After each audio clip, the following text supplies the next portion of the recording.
শ্রীগুরু জয়। আমার চ্যানেলে আমার নতুন পুরনো সকল বন্ধুদেরকে স্বাগত। আজকেও চলে এসেছি ঠাকুরের একটি লীলা গল্প নিয়ে। এই লীলা গল্পটি লিখেছেন জ্যোতিষচন্দ্র পাল। বর্তমান বাংলাদেশ পূর্ববঙ্গ বরিশাল জেলার অন্তর্গত ঝালকাঠিতে আমাদের বাড়ি। আমরা দুই ভাই। আমার বড় ভাইয়ের নাম গোপাল এবং ছোট ভাই আমি মহেন্দ্রলাল পাল। একবার অঘ্রাণ মাসে আমাদের মায়ের কলেরা হয়। মায়ের তখন ৬০-৬২ বছর বয়স। মায়ের অসুখের সঙ্গে সঙ্গেই ঝালকাঠির টাউন থেকে বড় ডাক্তার ধীরেন আইচকে এনে দেখানো হয়, কিন্তু মায়ের অবস্থা ক্রমশই খারাপ হতে থাকে। পরের দিন গুরুদেব ৯টায় আমাদের বাড়িতে উপস্থিত হন। গুরুদেব আসার পরে আমাদের সকলের মনে একটা ভরসা হলো যে মা এবার বেঁচে যাবেন।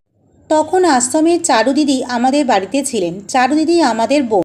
গুরুদেব আমাদের বাড়িতেই আসতেন এবং আমাদের ঘরেই থাকতেন, কিন্তু এবারে আমাদের বাড়িতেই আমাদের জ্যাঠতুতো ভাইদের ঘরে তার থাকার ব্যবস্থা করা হলো।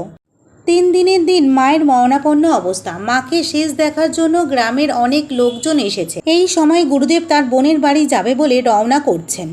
চারুদিদি দাদাকে বলেন যে গুরুদেব ঝালকাঠিতে বোনের বাড়ি যাচ্ছেন। শুনেই সঙ্গে সঙ্গে দাদা গিয়ে গুরুদেবের ২ চরণ জড়িয়ে ধরে কাঁদছেন। সঙ্গে আমিও ছিলাম। আমাদের কান্না দেখে গুরুদেব আমাদের ২ ভাইকে সান্ত্বনা দিয়ে বললেন, গোপাল, আমার সঙ্গে আস।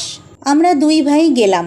দাদাকে বললেন, তোমার মা এবার মরবেন না, এবং দাদার হাতে কিছু একটা দিয়ে বললেন, এইটুকু তোমার মায়ের মুখে দিয়ে দাও। মায়ের শ্বাসের টান। মা যখন হাঁ করছেন তখন দাদা সেই বস্তুটি মায়ের মুখে দিল। কি আশ্চর্য! সঙ্গে সঙ্গেই শ্বাসের যেন একটু পরিবর্তন মনে হয়। একটু একটু করে মায়ের কিছু পরিবর্তন দেখে কিছু কিছু লোকজন যে যার বাড়ি চলে গেল। দাদাকে গুরুদেব ডেকে বললেন, গোপাল, শুধু একজন সাধারণ ডাক্তার এনে মাকে দেখাও, কারণ সকলে বলবে যে অমুক ডাক্তার গোপালের মাকে মৃত্যুর হাত থেকে বাঁচিয়েছে। সত্য সত্যই ঠাকুরের কথা যেন অব্যর্থ। ঝালকাঠির ১ টাকা ভিজিটের বসন্ত গুপ্তর নামে এক ডাক্তারকে নিয়ে আসা হলো। ডাক্তার মাকে দেখলেন এবং মায়ের মুখে ১ পুড়িয়া ওষুধ দিয়ে বললেন, বিকেলে আমার ওখানে একজন লোক পাঠাও। ডাক্তারবাবু হোমিওপ্যাথি চিকিৎসা করতেন, কিন্তু তখন কে যায় ডাক্তারের কাছে? মা আস্তে আস্তে ভালো হয়ে উঠলে ২ দিন পরে চিরার পথ্য দেওয়া হলো। এদিকে ডাক্তারের কপাল খুলে গেল। তার ডাক্তারখানা দেখলেই বোঝা যেত। ভাঙা একখানা চেয়ার, একটা ভাঙাচোরা আলমারি, তাতে ৮টা কি ১০টা শিশি। এদিকে মাকে তিনি ১ পুড়িয়া ওষুধ খাইয়ে ভালো করেছেন, এই কথা ঝালকাঠি টাউনে ছড়িয়ে পড়েছে। এখন সকলেই বলে যে ওপাড়ার পালপাড়ার একজন কলেরার মৃত রোগীকে ১ পুড়িয়া ওষুধ খাইয়ে ভালো করেছেন। এখন কোনো জায়গায় কলেরা অথবা পেট খারাপ হলেই বসন্ত ডাক্তারের ডাক আসে। ডাক্তারের ভাগ্যের মোড় ঘুরে গেল।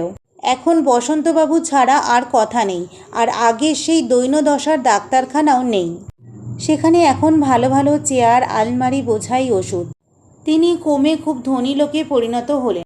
গুরুদেবের কি খেলা! মাকে মরার হাত থেকে বাঁচালেন আর ডাক্তারকে করলেন বড় মানুষ। আজকে লীলা গল্পটি কেমন লাগলো তা অবশ্যই কমেন্টে জানাবেন বন্ধুরা, আর লাইক, শেয়ার, সাবস্ক্রাইব করতেও ভুলবেন না। নমস্কার, শ্রীগুরু জয়।